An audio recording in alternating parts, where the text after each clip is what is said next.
North Road made this.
So I want to preface this video with the verse that I had just put on there. I'm going to read out Ecclesiastes 11:4. Whoever watches the wind will not plant, and whoever looks at the clouds will not reap. I'm reading it here. But that's a very important verse for me, and like one of the reasons I really got started, because I am not going to sit here and stare at the sun or the clouds and just let the time pass me by. That's why I got into this. That's why I'm doing this here. Why I want to day trade or become a profitable day trader. Why I hit the gym like every day. Why I want to retire my mom or anything like that.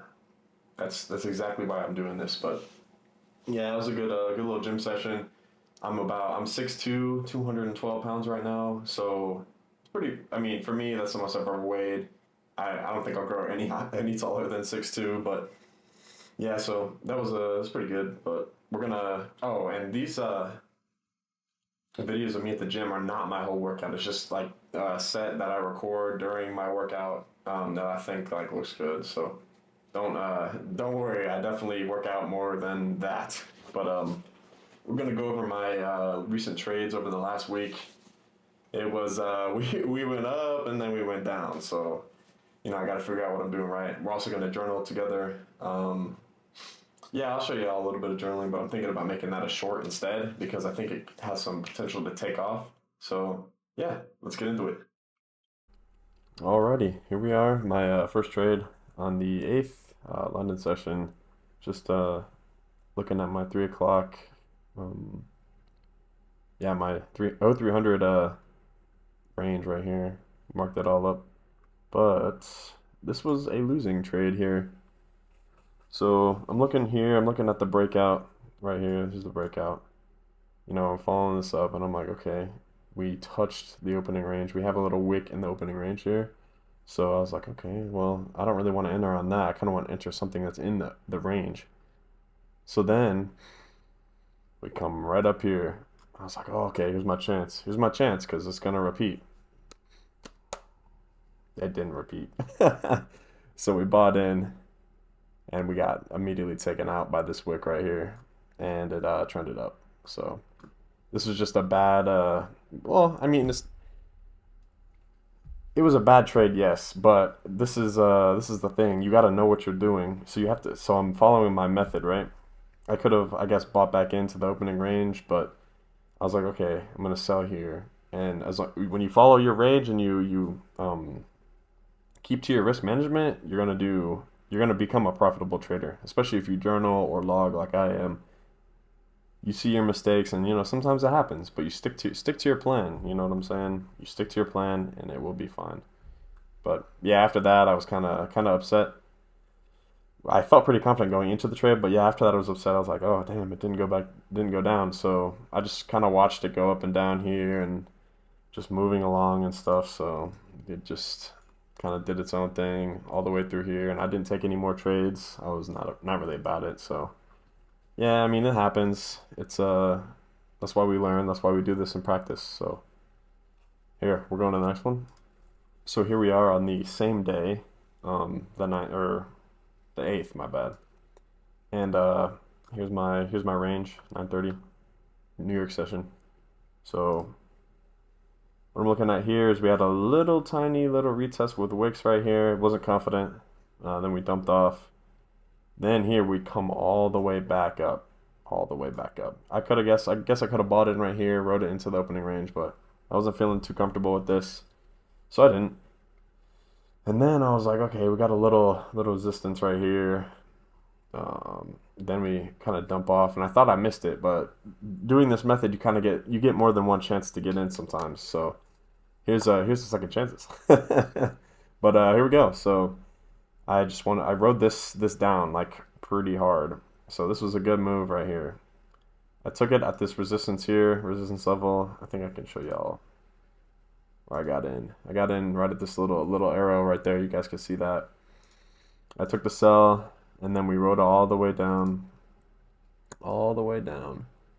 I got out originally because I had my stop loss pretty right here where that blue arrow is. So it was like right here, but you can see again. I got out right there. My stop loss got taken because this candle was fast. It was fast. I didn't expect it. I probably should have, or my take profit, my bad. I probably should have lowered it down a little bit more and just kind of manually traded. But honestly, profit is profit, so that's pretty good. But then I was like, okay, it really did tank pretty far, and I think I'm gonna go in for another sell.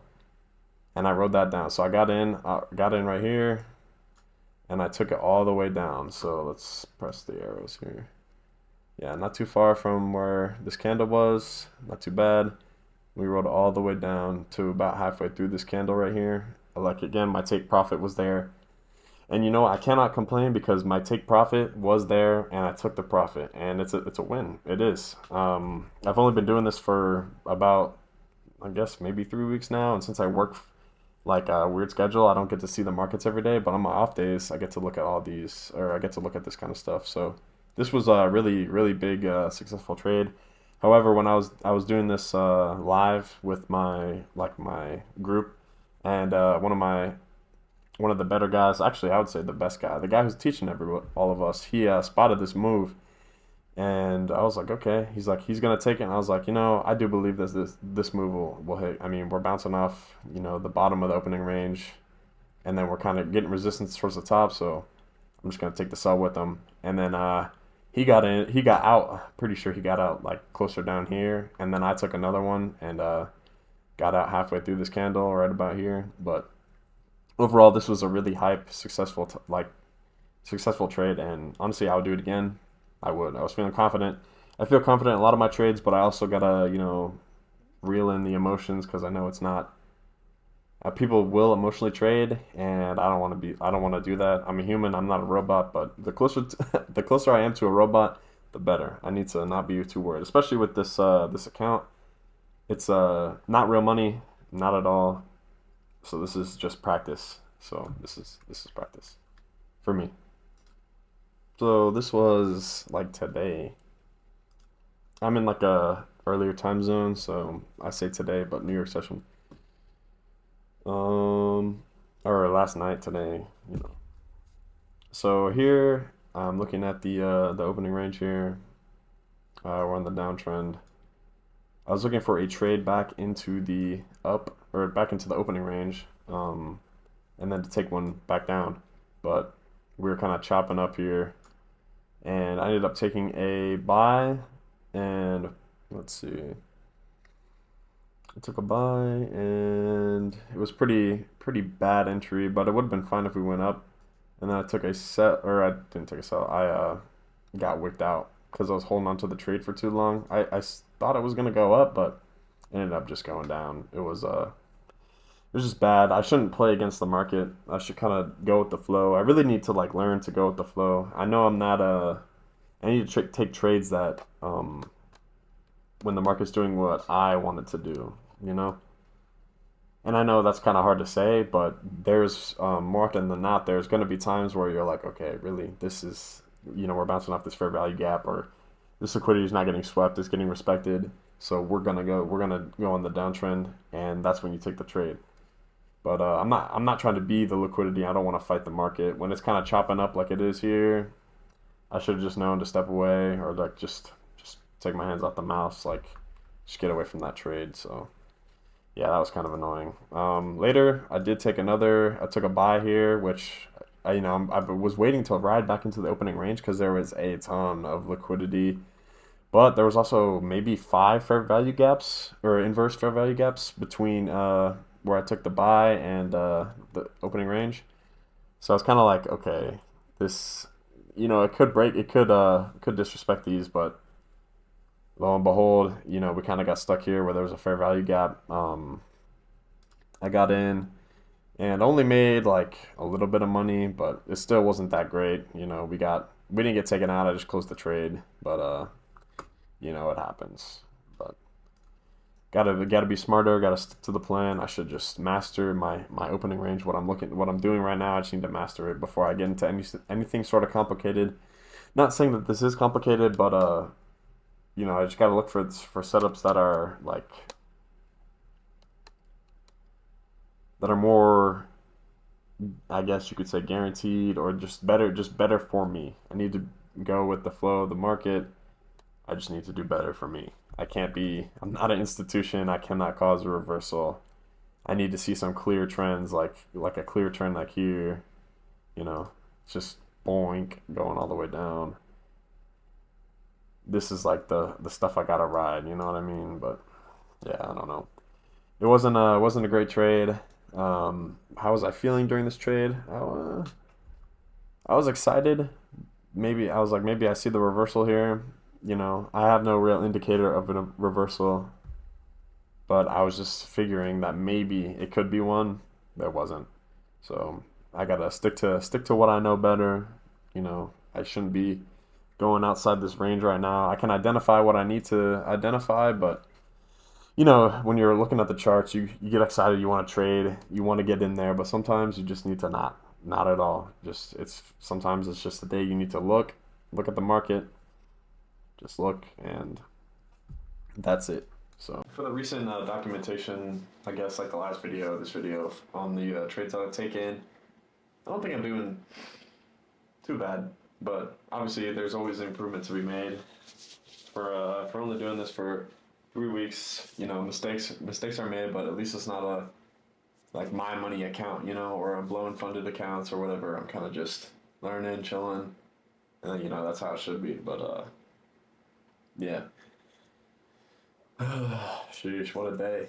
I'm gonna start reading that "You Can't Hurt Me," like I mentioned in the last video by David Goggins. I'm gonna start that probably like today, tomorrow. Just do like 10 pages a day. I'm not a big reader, but this is just something I wanted to get into, just for my own personal like benefit. They say there's a lot of knowledge in books and stuff, so I guess why not try and soak that knowledge in, especially for people that I not idolize, but people that I really look up to. Um, out where I am, I feel like I'm not surrounded by the people I want to be like, so I gotta kind of just do what I can to be around, or to like be like those people that I want to be like. So yeah, really, that's just kind of how it is, and hopefully soon that I'll be surrounded by people who are just so much better that I'll be able to learn from, and just take all their advice, and hopefully take it to heart and do my best, really.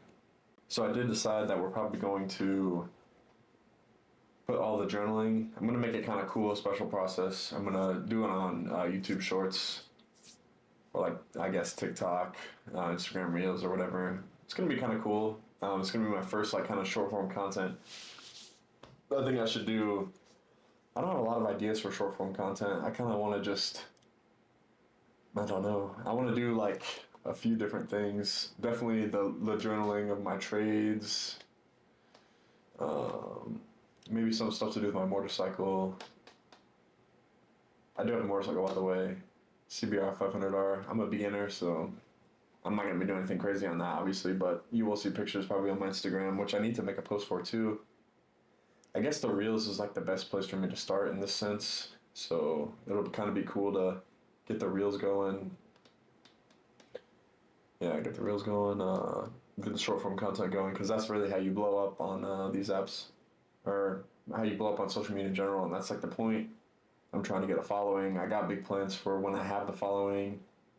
You know, I want a piece of the influencer pie or whatever. You know, you got to do what's trending, and I don't know if day trading is like trending as like a activity or anything, but I know that social media has been trending for years now, and I see like I don't even know. There's like random people that just randomly blow up all the time. So I guess you know, I could be that. So I'm also gonna do a little bit like the training montages. I guess I'm gonna have to cut them into like B-roll for what? For like some reels or something. I see people post like random exercise reels with tough quotes. You know, like that Bible verse I mentioned before. I kind of want to do one like that. But I got plenty of that like B-roll type stuff. I just got to figure out what exactly to write in, but I could just span that out. But they say like the more the merrier, or it doesn't have to be something extravagant to put on short form to kind of gain people's attention. But I'm gonna make it cool. I'm pretty cool, so I gotta keep it cool. But yeah, not too bad. This whole video week thing, I'm gonna try and hold myself a video to a weekend. Be pretty good. It's not too bad. I really can knock this type of video out in like 4 days, and then I upload on like the 5th or something. Usually because I want to rewatch it, make sure it's all right. I didn't really rewatch my other video, but I watched a little bit of it. Just kind of make sure the sound was good. This one, I have a little bit more faith in because I've done it already. But next week we're gonna probably do the same thing. This will be like a update. Will be like a weekly type update on my trades, just with a little bit of workout. Maybe I should kind of start separating the two. But really, it's just a day in the life for me. Reviewing trades, looking at trades, hitting the gym all the time because I need to get better in that way. Got to look down the road towards maybe future sponsorship if if I look any good for any of these companies or whatever. But there's only one company I really would love to be sponsored by, and it's not even a clothing company. It's not a gym company at all. It's a gum company. But I'm a big fan of 5 Gum. All I chew is winter mint flavor. Actually got some on my desk right there, but that's all I chew. That's it. No other gum. That's it. But it'd be cool. I will push for that one day. Like when I get a big enough following, I'm going to push for it. And that'll be a goal, I guess, to be one of my first like sponsors or whatever is 5 Gum. If they do that. I don't know if they do that, but it would be cool if they did. But, I don't seem like I'm not too bad of a guy. 5 Gum. You guys could definitely give me a sponsorship. I don't know what for, but hopefully it includes some winter mint gum. It's like the best gum of all time. Sorry, I'm really selling out here for a company that doesn't even know me. But even so. Yeah, so it's going to be a cool journey. Stay tuned. Stay tuned for all the updates and stuff. I don't even know how my first YouTube video did. I kind of just check in here and there, but I know the short form content will really help out the whole attention type thing. Not attention, but it will give me more viewership because people will be interested in the shorts. Then they come over to this part, and then they can hear me monologue about how one day I'll be successful. But yeah, thanks for sticking around, and you guys have a good day.